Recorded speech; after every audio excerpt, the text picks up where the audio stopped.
Vamos entonces a ver en particular el inicio del ministerio de nuestro Señor Jesús en Galilea, donde se crió. Ahí en el mapa ustedes pueden observar la ubicación exacta de este territorio, conocido como Galilea de los Gentiles. Jesús se ha enterado que Juan ha sido arrestado. Entonces, se va de Judea a Galilea. Mateo 4:12 nos dice, cuando Jesús oyó que Juan estaba preso, volvió a Galilea.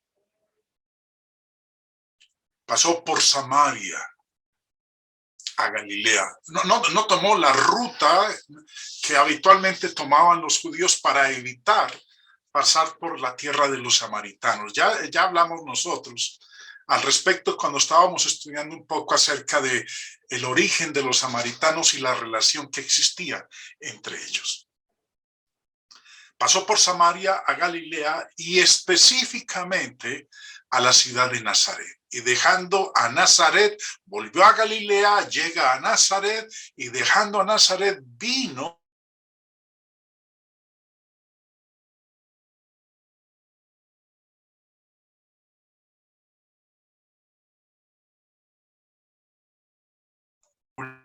Bueno, Jaime, se perdió el audio. ¿Se perdió el audio?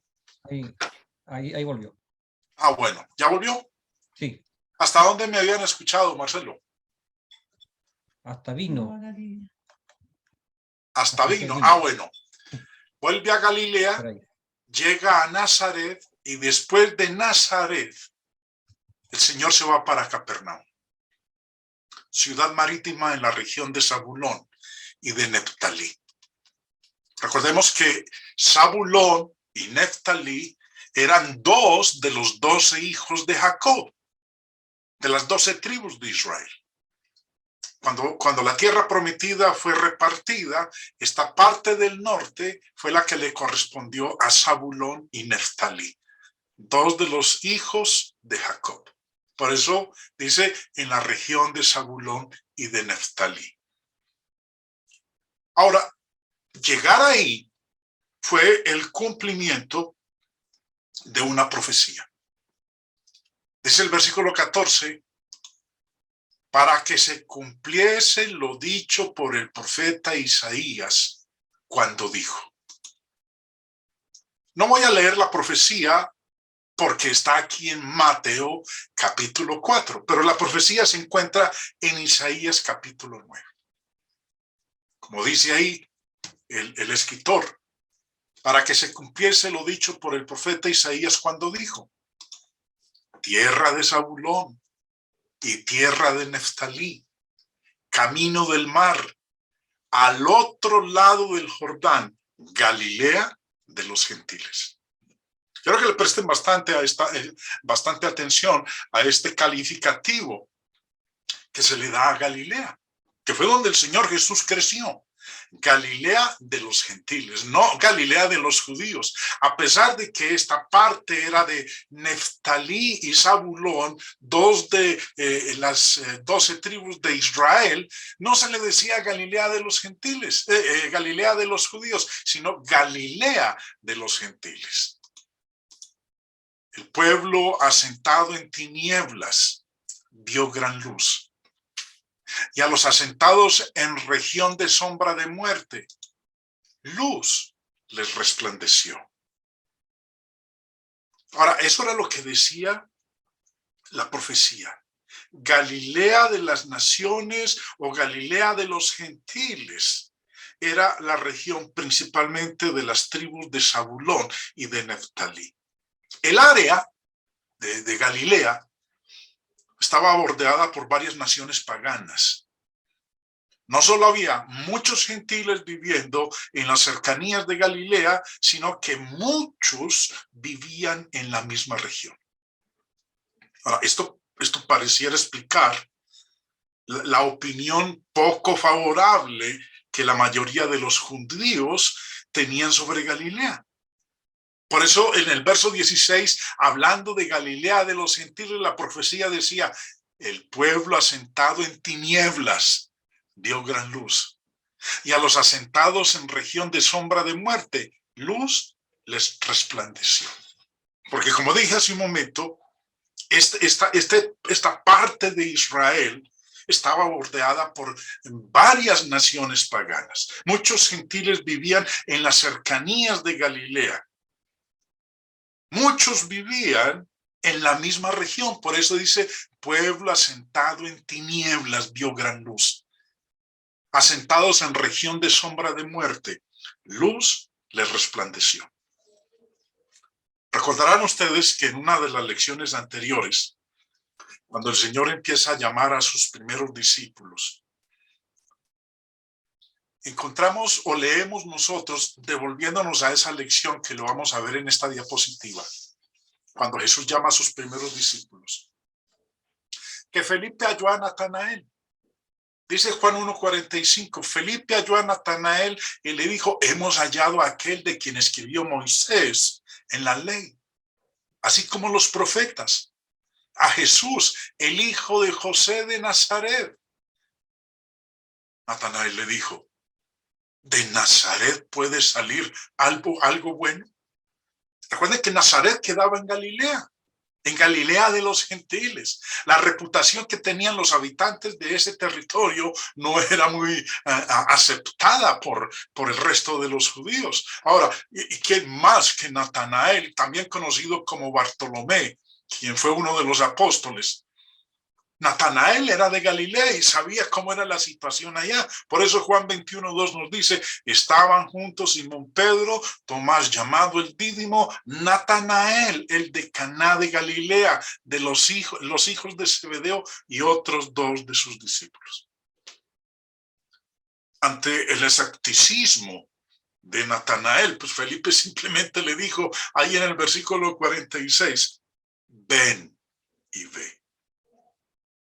Ahora, la reacción de Natanael es interesante porque no estalló inmediatamente en regocijo.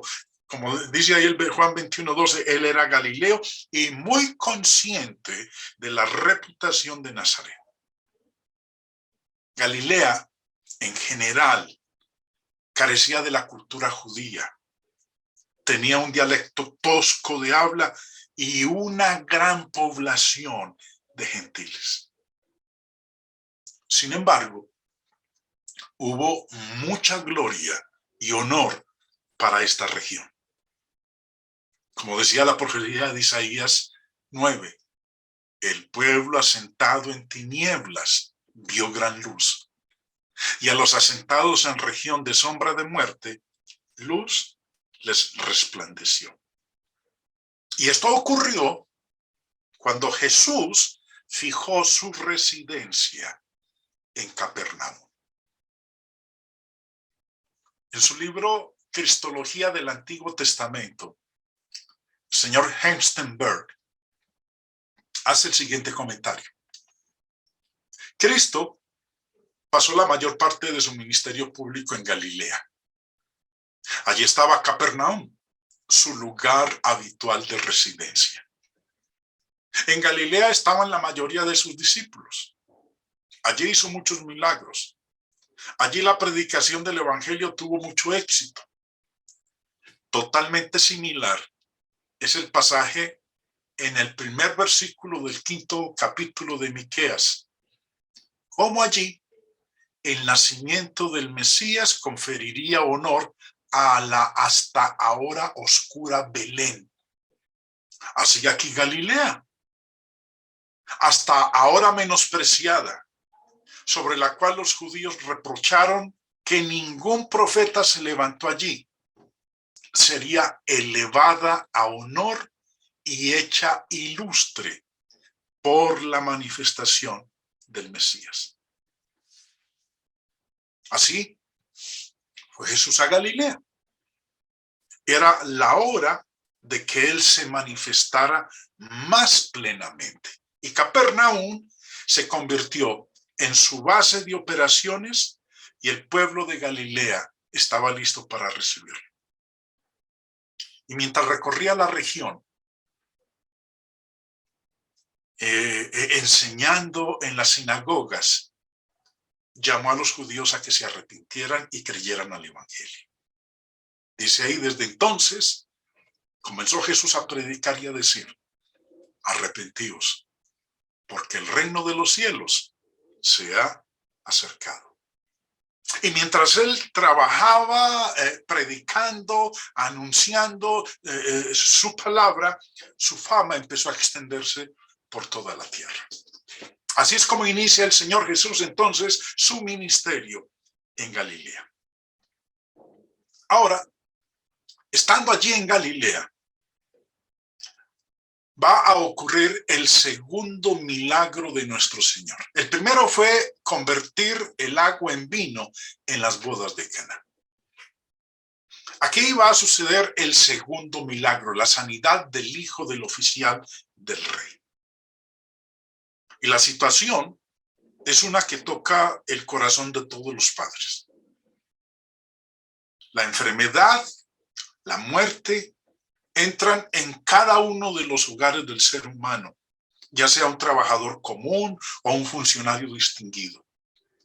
Y muchos de nosotros que somos padres, y enseguida lo vamos a leer, podemos identificarnos con la angustia de este hombre por la grave enfermedad de su hijo.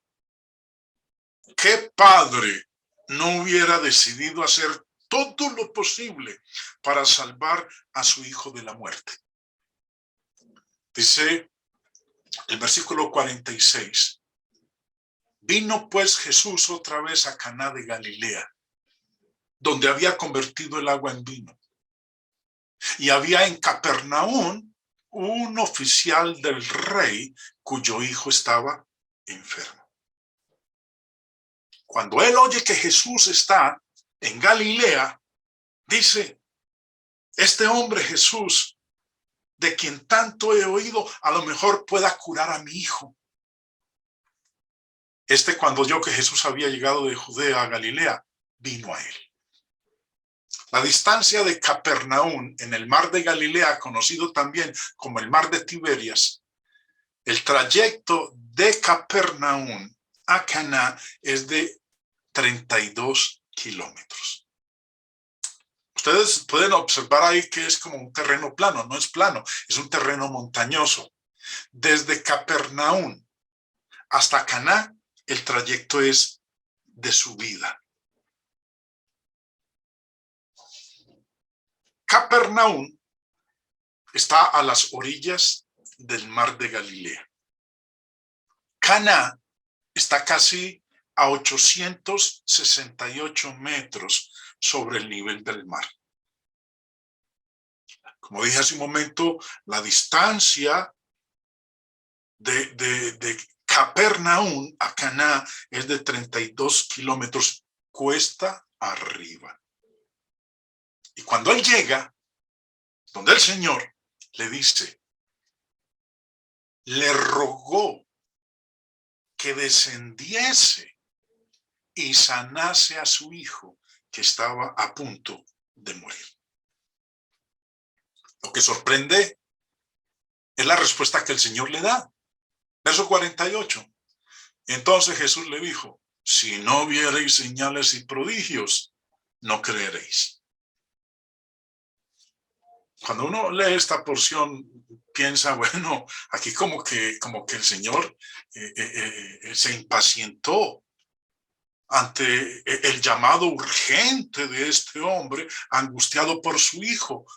Desciende, sana a mi hijo que está a punto de morir. ¿Y qué le contestó? Si no viereis señales y prodigios, no creeréis. Pero cuando uno presta atención al contexto en el cual se está narrando esto, el lenguaje indica que Jesús no estaba reprendiendo a este oficial del rey, sino más bien a la multitud que se había reunido alrededor. Ahora, eso no es difícil de imaginar.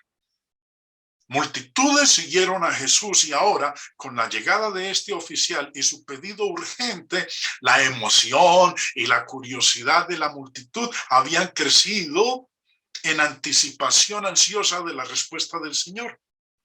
Ahora, parece que no hubo debilidad en la fe del funcionario del rey, pero sí bastante debilidad por parte de la multitud. Señor Barclay, en su comentario del Nuevo Testamento, de este versículo 48, comenta esto. Puede que Jesús dirigiera estas palabras más a la multitud que se habría reunido a ver en qué paraba todo aquello que al diplomático mismo. Es probable que hubiera muchos curiosos. Ahora, la declaración que el Señor le da a este oficial del rey, si no viereis señales y prodigios, no creeréis, no disuadió a este padre angustiado. Dice el verso 47, el oficial del rey le dijo, Señor, desciende antes que mi hijo muera. Y lo que sucedió a continuación fue una poderosa prueba de la fe de este hombre. Jesús le dijo, ve, tu hijo vive. Y el hombre creyó la palabra que Jesús le dijo y se fue. Cuando ya él descendía, sus siervos salieron a recibirle y le dieron nuevas diciendo, tu hijo vive. Este hombre había venido con la convicción de que si podía llegar a Jesús a tiempo y persuadirlo de que fuera a su casa, su hijo podría salvarse. Ahora se le pedía que creyera que no era necesario que Jesús lo acompañara. Y como dice ahí, verso 50, el hombre creyó la palabra que Jesús le dijo y se fue. Y mientras regresaba a Capernaum, sus sirvientes le recibieron con la noticia de que su hijo vivía. Se había mejorado a la hora exacta que Jesús había dicho que lo haría. Verso 52. Entonces él les preguntó, ¿a qué hora había comenzado a estar mejor? Y le dijeron, ayer a las 7 le dejó la fiebre. El padre entonces entendió que aquella era la hora en que Jesús le había dicho, tu hijo vive. Y creyó él con toda su casa. La fe del hombre se fortaleció y toda su casa creyó. Este es el segundo milagro que el Señor Jesús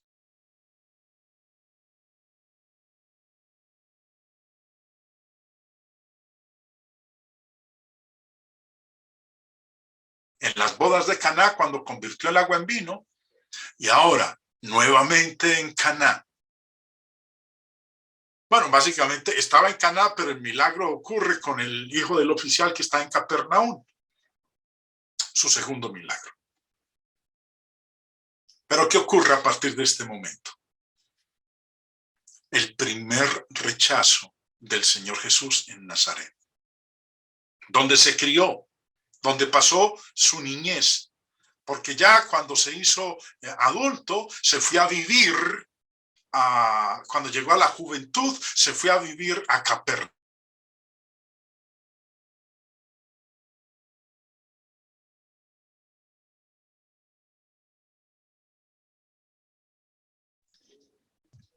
Es muy difícil ubicar cronológicamente. Jaime, sí, hermano. Se cortó desde Capernaum. ¿Ya me estás escuchando nuevamente? Sí, sí. Bueno. Jesús se crió en Nazaret, nació en Belén, pero cuando ya se hizo mayor, se fue a vivir a Capernaum. Allá fue donde fijó su lugar de residencia. Es muy difícil ubicar cronológicamente todos los eventos del primer ministerio en Galilea. En términos generales, no se registran de esa manera. ni se da mucho énfasis a la importancia del orden en las escrituras. Ahora, este estudio simplemente los presenta en lo que parece ser una progresión lógica. Antes de comenzar a examinar el primer rechazo del Señor en Nazaret, conviene señalar que Mateo y Marcos registran una visita a la ciudad que parece haber tenido lugar en una época posterior. Algunos sostienen que los tres relatos se refieren a la misma visita, pero hay muchas similitudes, pero también muchas diferencias. Y las diferencias parecen indicar que Mateo y Marcos se refieren a una visita diferente a la de Lucas capítulo 4, que es en donde nos encontramos en este momento. Durante los días del Señor, Nazaret era un pueblo de reputación oscura, de reputación dudosa, menos que deseable. Y como era costumbre de Jesús, nos dice en el verso 16, vino a Nazaret, donde se había criado, y en el día de reposo entró en la sinagoga conforme a su costumbre, y se levantó a leer. Y lo que va a leer es Isaías capítulo 61. Se pone de pie, dice el versículo 17, y se le dio el libro del profeta Isaías, y habiendo abierto el libro, halló el lugar donde estaba escrito. Lo que vamos a leer a continuación está en Isaías capítulo 61, verso 1 y 2. El Espíritu del Señor está sobre mí, por cuanto me ha ungido para dar buenas nuevas a los pobres. Me ha enviado para sanar a los quebrantados de corazón, a pregonar libertad a los cautivos y vista a los ciegos, a poner en libertad a los oprimidos, a predicar el año agradable del Señor. El texto que el Señor eligió, porque Él mismo es el que abre el libro y buscó el pasaje que quería. Isaías 61. Y en este texto, el Señor demuestra que el evangelio no es solo para los ricos, para los bien educados o para los que tienen mucha importancia terrenal. Es para todos.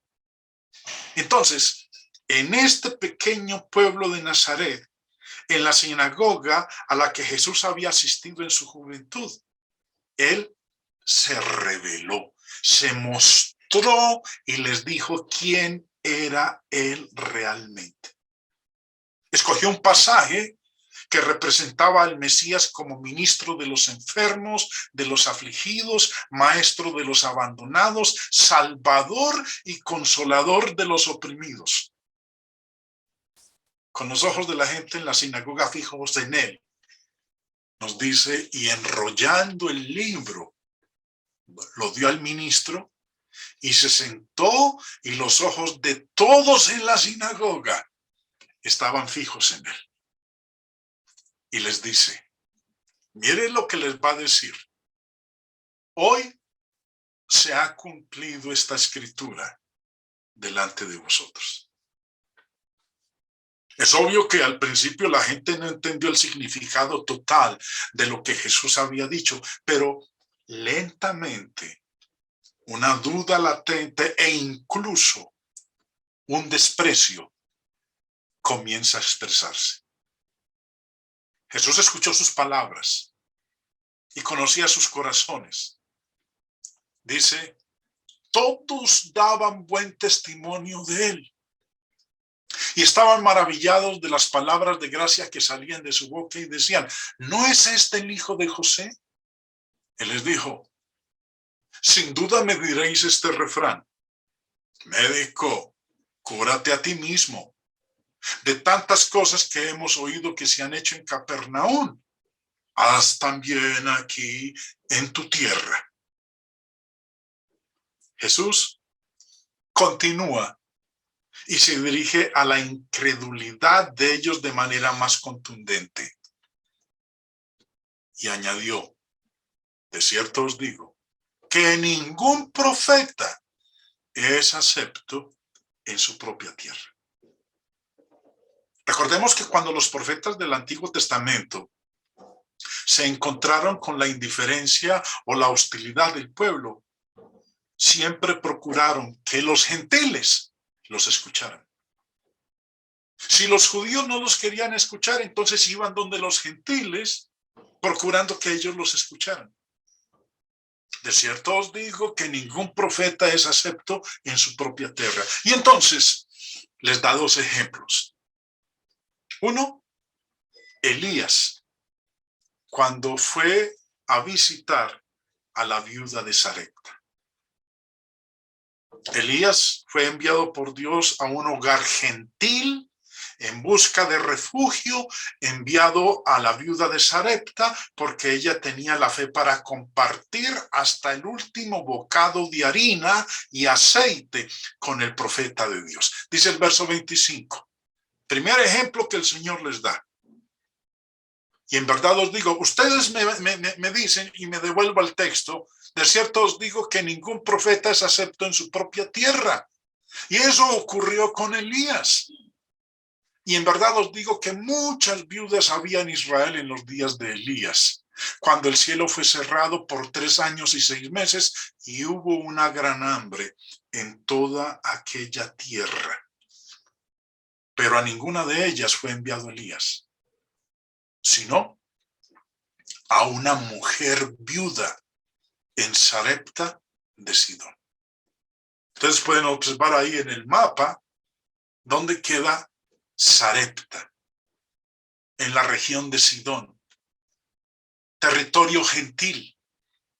Allá fue enviado Elías, donde una gentil, no una judía, una mujer que iba a obrar acorde a como Dios esperaba que obraran los seres humanos. No aceptaron a Elías, el profeta, en su propia tierra, entonces se fue a otro lugar donde sí lo recibieron. Y el otro ejemplo, el segundo ejemplo que el Señor les da, es el de Naamán.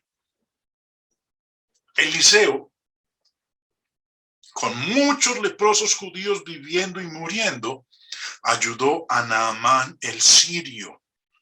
Cuando Naamán demostró fe al finalmente obedecer las palabras del profeta. Dice el verso 27. Y muchos leprosos había en Israel en el tiempo del profeta Eliseo. Pero ninguno de ellos fue limpiado, sino Naamán el sirio. Toda la historia usted la puede leer en Segunda de Reyes capítulo 5 del verso 1 al 14. Todos los detalles. No los vamos a leer aquí en este momento, pero el Señor aquí nos está mostrando estos 2 ejemplos, o se los está citando a su propio pueblo.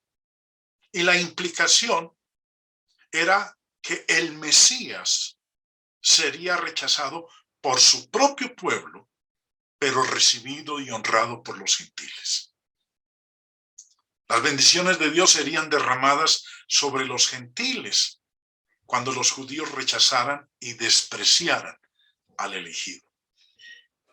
Y que esta era claramente la implicación de la declaración que el Señor Jesús les hizo. Se ve por la reacción de los que estaban en la sinagoga. Al oír estas cosas, todos en la sinagoga se llenaron de ira. ¿Cómo puede ser posible que se le vaya a dar la salvación a los gentiles? Nosotros somos el pueblo de Dios, somos el pueblo escogido, y con lo que el Señor les acaba de decir, con estos 2 ejemplos, el de la viuda de Sarepta, una gentil recibiendo la palabra de Dios, el de Naamán, un gentil recibiendo la palabra y la bendición de Dios, se llenaron de ira. La sinagoga, normalmente tranquila, se convirtió en un lugar de confusión mientras reaccionaban como una turba. sacaron físicamente al señor de la sinagoga y levantándose, le echaron fuera de la ciudad y le llevaron hasta la cumbre del monte sobre el cual estaba edificada la ciudad de ellos para despeñarle. Estaban rechazando al Mesías. Recuerden que él mismo les había dicho cuando había leído Isaías 61. Hoy, capítulo 9, hoy se ha cumplido lo que dice el profeta. Ahorita lo van a despeñar, lo van a matar. Están rechazando el Mesías del cual hablaba el profeta Isaías. Lo condujeron a través de las calles estrechas del pequeño pueblo con la intención de arrojarlo desde la cima de la colina sobre la que se construyó Nazaret para matarlo, pero no lo consiguieron. Porque el pasaje que sigue nos dice, mas él pasó por en medio de ellos y se fue. Así fue el inicio del ministerio de nuestro Señor Jesús en Galilea. Y su rechazo entre los suyos, entre los que con quienes se crió, con quienes convivió 30 años, ahora intentaron matarle.